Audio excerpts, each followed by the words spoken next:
जी हाँ दोस्तों, संसद में मोदी ईरान और गल्फ में फंसे हुए छात्रों पर दे रहे थे ज्ञान, तभी आ गई ईरान से कुछ ऐसी वीडियोस। सामने आ गई सारी सच्चाई। 23,000 छात्र हैं फंसे। स्वागत है आप सभी का। आप देख रहे हैं द राजनीति का विशेष सेगमेंट खबर और विश्लेषण। मैं हूं जब्बार खान। दोस्तों, क्या वाकई संकट की इस घड़ी में जब ईरान के खिलाफ अमेरिका और इजराइल एक के बाद एक हमले कर रहे हैं और ईरान उनका मुंहतोड़ जवाब दे रहा है, तो क्या ऐसे में भारतीय छात्रों की जो स्थिति इस वक्त दयनीय हो रही है, उसे वापस लाने में सरकार को कठिनाइयां आ रही है? आखिर सरकार संसद में क्यों कह रही है कि सब कुछ ठीक है, मगर गल्फ और ईरान से आए हुए वीडियो सच्चाई कुछ और बयां कर रहे हैं? विस्तार से आपको बताते हैं, क्योंकि दोस्तों अब से थोड़ी देर पहले प्रधानमंत्री मोदी संसद में तो गजब का ज्ञान दे रहे थे। गल्फ में 23,000 छात्र फंसे हैं और यहां पर सब चंगासी का रट लगाया जा रहा है। लोकसभा में पीएम मोदी ने कहा कि जब से ये युद्ध शुरू हुआ तब से ही प्रभावित क्षेत्रों में भारतीयों को जरूरी मदद दी जा रही है।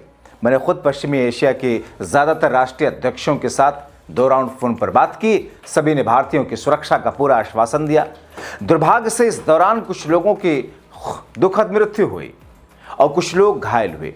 ऐसे मुश्किल हालात में परिवारजनों की मदद दी जा रही है।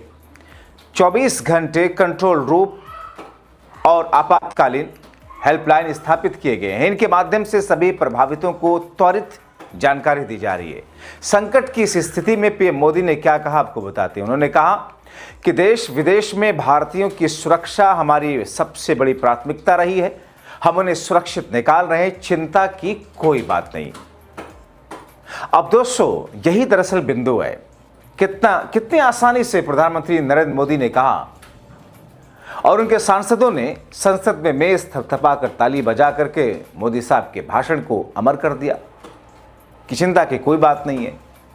मगर जिस समय मोदी जी संसद में ये सब कुछ बोल रहे थे, उसी समय गल्फ में फंसे कुछ भारतीय छात्रों की कुछ वीडियोस और कुछ खबरें आई जो प्रधानमंत्री नरेंद्र मोदी के दावों और प्रतिबद्धता को एक सिरे से खारिज ना करती हुई मगर नकार तो जरूर रही हैं, क्योंकि छात्र बुरी तरीके से फंसे हुए हैं।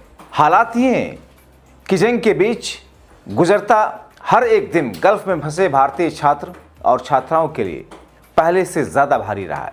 न चैन से सो पा रहे, न जी पा रहे। वो बताते हैं कि हम तो रोज के खाने के लिए भी जद्दोजहद हमें करनी पड़ रही है। हमारी मेंटल हेल्थ दिन ब दिन बिगड़ती जा रही है और अब बिल्कुल लाचार महसूस कर रहे हैं, और वो ये भी नहीं जानते कि आगे क्या होने वाला है। आपको कुछ ऐसे ही छात्रों की आप बीती दोस्तों जो खबरें आई हैं उसके जरिए आपको बताने की कोशिश कर रहे हैं कि किस तौर पर हालात बद से बदतर हैं। और यहाँ संसद में प्रधानमंत्री ने जो कुछ भी कह करके तालियां पिटवाई वो आपके सामने है। दोस्तों, ईरान और अमेरिका इजराइल के बीच चल रही जंग में अब तक 2565 लोगों के आसपास करीब करीब जाने गई हैं। जंग थमने के आसार दिख नहीं रहे। एलपीजी की किल्लत देश के अंदर आप देख रहे हैं। करीब 25,000 छात्र छात्राएं गल्फ में भारतीय छात्र छात्राएं फंसे हैं। अकेले ईरान में 1200 से ज्यादा भारतीय छात्र हैं। दोस्तों, ईरान में मेडिकल की पढ़ाई कर रही कई सारी ऐसी छात्राएं जिन्होंने आप बीती बताई। इसी तरीके से एक है प्लक, बुरी तरीके से फंसी हुई है।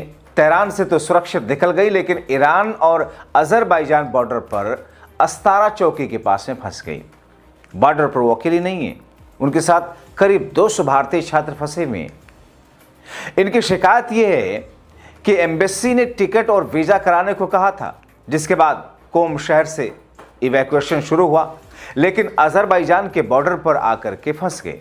न कंट्री कोड मिला, न घर लौट सके, और बुक कराए हुए फ्लाइट टिकट भी बर्बाद हो गए, लेकिन एम्बेसी से कोई जवाब नहीं आया। ध्यान से सुनिएगा दोस्तों, हालात ये हैं कि 1 से 1.5 लाख रुपयों में टिकट खरीदा जा रहा है। वहां पर छात्र छात्राएं कुछ हजार की टिकट के बजाय 1 से 1.5 लाख रुपए में टिकट खरीद कर भी लोग घर नहीं लौट पा रहे हैं। श्रीनगर की रहने वाली पलक तेहरान यूनिवर्सिटी से मेडिकल की पढ़ाई कर रही हैं। बताते हैं कि भारत सरकार अब तक हमें इक्वेट नहीं कर सका और हमसे यही कहा जा रहा है कि खुद के खर्चे पर लौटना होगा। इससे पहले जब तेहरान से रेस्क्यू करके हमें कोम शहर ले गया तब वहां भी 10 दिन फंसे रहे। एम्बेसी का कोई जवाब नहीं मिला और फिर बताया गया कि हमें अजरबैजान के रास्ते भेजा जा सकता है, लेकिन पूरा खर्चा हमें खुद उठाना होगा। हम भी अब और रिस्क नहीं लेना चाहते, इसलिए हमें भर दी। हमसे कहा गया था कि पीएनआर नंबर और कंफर्म टिकट देने के बाद ही हमें कोम शहर से आगे भेजा जाएगा। हमने से 1.5 लाख रुपए में टिकट बुक किया, बाकी इंतजाम भी कर लिए। सारे डॉक्यूमेंट्स जमा कराने के बाद ईरान अजरबैजान बॉर्डर पर अस्तारा पोस्ट के पास में हमें लाया गया, लेकिन भारत लौटने के लिए क्लियरेंस नहीं मिला। 200 के छात्र फंसे हैं। हालात ये हैं कि 20 दिन से एक से दूसरे शहर में घूम रहे हैं। पलक बताते हैं कि पिछले 20 दिनों से ये स्थिति है। अब तो चैन से नींद भी नहीं आ रही, खाने के लिए संघर्ष करना पड़ रहा है। हमारी मानसिक स्थिति बिगड़ती जा रही है। हमें बताया गया कि हमारे लिए होटल में ठहरने का इंतजाम है, लेकिन यहाँ कुछ नहीं मिला। खाने पीने बाकी ज़रूरत की चीज़ें इंतज़ाम करने खुद पड़ रहे हैं। बस एक काम जो हम नहीं कर सकते वो ईरान से बाहर निकलने का है। हमें अजरबैजान की बॉर्डर क्रॉस करने का क्लियरेंस नहीं दिया जा रहा है। हम दूर दराज वाले ऐसे इलाकों में फंसे हैं जहां नेटवर्क लगभग ना के बराबर है। फैमिली से बात नहीं हो पा रही। कई स्टूडेंट्स के पास में पैसे खत्म है, कार्ड काम नहीं कर रहा, बुकिंग सिस्टम साथ नहीं दे रहा। इतने लाचार महसूस कर रहे हैं कि आगे क्या होगा समझ नहीं आ रहा। ईरान में हालात अभी स्थिर में, हम बार बार एक जगह से दूसरी जगह शिफ्ट किए जा रहा हमें। इस खौफ और अनिश्चितता के माहौल में हम मेंटली बिल्कुल थक चुके हैं।